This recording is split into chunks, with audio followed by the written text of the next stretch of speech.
संबंध में अधिनियम ये कहता है कि अगर कोई बच्चे इस चीज को डिनाई करते हैं या मना करते हैं कि हम हमारे माता पिता को नहीं रखेंगे, हम उनका भरण पोषण नहीं करेंगे, तो ऐसे लोगों के प्रति 5,000 तक का जुर्माना और 3 माह तक की जेल।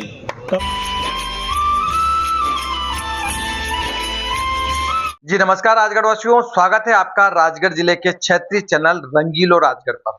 इस वीडियो को वो लोग जरूर देखें, युवा जरूर देखें जिनकी शादी हो चुकी है, वो बुजुर्ग जरूर देखें जो वृद्ध हो चुके हैं, वो बहू भी इसको देखे, जो ससुराल गई है वो बेटा जरूर देखे जिसके घर में माँ बाप है और वो उनकी सेवा करता है या नहीं करता है। सब लोग इस वीडियो को जरूर देखें क्योंकि ये वीडियो वरिष्ठ नागरिकों के लिए है। दोस्तों, आज एक कानून के बारे में बताने जा रहा हूं, लेकिन मैं ये चाहता हूं कि इस कानून की जरूरत किसी को ना पड़े, क्योंकि ये कानून ऐसा है जो अपनी ही संतान को कोर्ट में भेजने की बात कहता है। ये कौन सा कानून है वो मैं आपको दिखाना चाहता हूं। दरअसल राजगढ़ जिले के जो अतिरिक्त जिला पंचायत सीओ अर्पित गुप्ता हैं, उन्होंने इस कानून के बारे में तुमड़े खेड़ी में जनता को बताया। वो मैं आपको दिखाना चाहूंगा क्योंकि ये वीडियो समाज को, युवाओं को, बुजुर्गों को दिखाना बहुत जरूरी है। इसलिए इस वीडियो को मैं आप तक पहुंचा रहा हूं। आप इस वीडियो को पूरा जरूर देखें और देखने के बाद आप तय करें कि ये जो कानून है क्या इसका इस्तेमाल होना चाहिए या नहीं होना चाहिए। पहले आप ये वीडियो देखिए, उसके बाद आगे की चर्चा करेंगे। बढ़िया है। 7 दिन आपने गीता प्रवचन सुना है, कैसा लगा हैं? और दीदी ने जो प्रतिज्ञा करवाई उनका पालन करोगे कि नहीं करोगे? करेंगे। पर एक ने भी बीड़ी गुटखा तंबाकू तो छोड़ा नहीं, स्वाहा किया नहीं। किसी एक की भी जेब से, हमारे जेब से तो है नहीं, तो हम तो छोड़ेंगे नहीं क्योंकि खाते ही नहीं। लेकिन यहाँ जो लोग खाते हैं छुड़वा दीजिए आज। मैं इसलिए तो बैठा हूँ, फिर अपन जिस उद्देश्य से आए उसकी बात भी करूंगा मैं, है ना। तो किसी ने भी अपना बीड़ी गुटखा तंबाकू शराब तो कोई जेब में लेके घूमता नहीं है ना, वो छोड़ा नहीं है। तो वो छोड़ना है, ठीक है। सबके सामने नहीं छोड़े, लेकिन अकेले में छोड़ना है। आपने मन में प्रतिज्ञा की है तो छोड़ना है। अब हम बात करते हैं माता पिता भरण पोषण एवं कल्याण अधिनियम 2007-2009 की। 2007 में अधिनियम बना है, 2009 में नियम बनाए। तो वैसे तो भारतीय संस्कृति में इस अधिनियम की कोई आवश्यकता नहीं होती है, क्योंकि हम सब अपने माता पिताओं के आदर्शों पर चलने वाले हैं। उनका भरण पोषण की बात ही नहीं आती है, क्योंकि उनका लालन पालन सब, जैसे माता पिता बचपन में हमारा लालन पालन करते हैं, हम जब बड़े होते हैं तब जब माता पिता बुजुर्ग होते हैं तो हमारा माता पिता का लालन पालन हमें करना ही होता है और हम करते भी है। अब इस अधिनियम की आवश्यकता क्यों पड़ी है?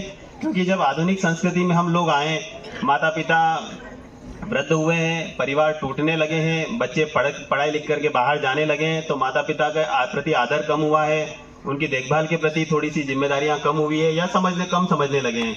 तब इस अधिनियम की आवश्यकता पड़ी है। आज भी सिटी में इस अधिनियम की बहुत ज़्यादा उपयोग होता है। आवश्यकता तो है ही, आवश्यकता के साथ उपयोग भी होता है कि जो माता पिता खुद से असमर्थ होते हैं अपना भरण पोषण करने में, वृद्ध हो जाते हैं 60 साल की उम्र के बाद, 70 साल, 80 साल, 90 साल, 100 साल, तो वो जो ऐसे माता पिता जो खुद से अपना भरण पोषण करने में सक्षम नहीं होते हैं और जिनका लालन पालन उनके बच्चे भी नहीं करते हैं, उन माता पिताओं को इस अधिनियम के तहत ये अधिकार दिया हुआ है कि वो दावा कर सकते हैं अपने बच्चों से अपने भरण पोषण के अधिकारों का, कि उनका अगर उनके बच्चे उनको नहीं संभाल पा रहे हैं, उनका भरण पोषण नहीं कर रहे हैं, उनके गुजारा भत्ता नहीं दे रहे हैं वो, तो इस अधिनियम के तहत वो उस चीज़ की मांग कर सकते हैं।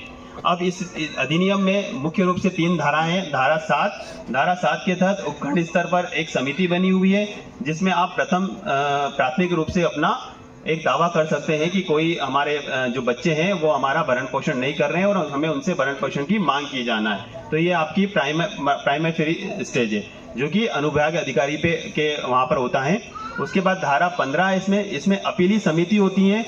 यदि आपको उपखंड स्तर पर अगर कोई न्याय नहीं मिल पाता है या उसके आदेश के विरुद्ध आपको अपील करना होती है, वो धारा 15 में एक जिला स्तरीय अपीली समिति होती है, वो जिला स्तर पर होती है, उसमें आप उसका दावा कर सकते हैं। और धारा 18 के तहत इसमें एक पदाभित अधिकारी को नियुक्त किया गया है, जो कि सामाजिक न्याय के अधिकारी होते हैं, जिला अधिकारी, उनको भरण पोषण अधिनियम के तहत जिला अधिकारी नियुक्त किया गया है। तो उनके समक्ष भी आप अपना आवेदन कर सकते हैं। अब इसमें आवेदन कौन कर सकता है? कोई भी 60 वर्ष से ऊपर के ऐसे माता पिता जिन्हें खुद से अपना भरण पोषण नहीं कर पा रहे हैं और उन्हें अपने बच्चों से दावा चाहिए होता है कि वो हमारा भरण पोषण करे या हमें कुछ ना कुछ उसका गुजारा भत्ता दे। वो तो इस संबंध में अधिनियम ये कहता है कि अगर कोई बच्चे इस चीज को डिनाई करते हैं या मना करते हैं कि हम हमारे माता पिता को नहीं रखेंगे, हम उनका भरण पोषण नहीं करेंगे, तो ऐसे लोगों के प्रति 5,000 तक का जुर्माना और 3 माह तक की जेल का प्रावधान है इसमें। तो इस अधिनियम की आवश्यकता तुमरा खेड़ी में पड़ेगी क्या? नहीं पड़ेगी ना, तो पढ़ना भी नहीं चाहिए। ठीक है। अब इस अधिनियम के संबंध में अगर किसी को कुछ और ज्यादा जानना हो, कुछ आवश्यकता हो, तो आप सामाजिक न्याय विभाग का एक ऑफिस है, वो जिला पंचायत के अंदर ही संचालित होता है, आप वहां आ सकते हैं। अनुभागीय अधिकारी आपके SDM राजगढ़ लगते हैं, उस कार्यालय में आ सकते हैं, अपना आवेदन दे सकते हैं। और जो भी अगर अधिक जानकारी चाहिए उसमें, तो आप इन दोनों कार्यालय से संपर्क कर सकते हैं। ओम शांति। तो ये कानून है जो उन बेटों के लिए है जो अपने माता पिता की सेवा नहीं करते। दोस्तों, एक बात नोट करिएगा, हमारा कहना ये नहीं है कि सभी संतानें, सभी बेटे बहू अपने सास ससुर, अपने माता पिता की सेवा नहीं करते। हम ये बिल्कुल नहीं कह रहे हैं। तमाम युवा, तमाम बेटे बहू, सभी लोग अपने माता पिता की सेवा करते हैं, बुढ़ापे में सहारा बनते हैं। लेकिन कुछ कलयुगी संतानें, कुछ कलयुगी बेटा बहू ऐसे होते हैं जो बुढ़ापे के समय में जब वो मजबूर होते हैं, लाचार होते हैं, उन्हें सेवा की ज़रूरत होती है, उस समय वो उनका सहारा नहीं बनते, उनका अपमान करते हैं, उन्हें खाना पीना नहीं देते हैं। ऐसे कलयुगी बेटे बहू के लिए ये कानून बना है। तो इस वीडियो को उन तक तो जरूर पहुंचाए। साथ ही आप इस कानून के बारे में क्या सोचते हैं, कमेंट करके जरूर बताएं। बहुत बहुत धन्यवाद।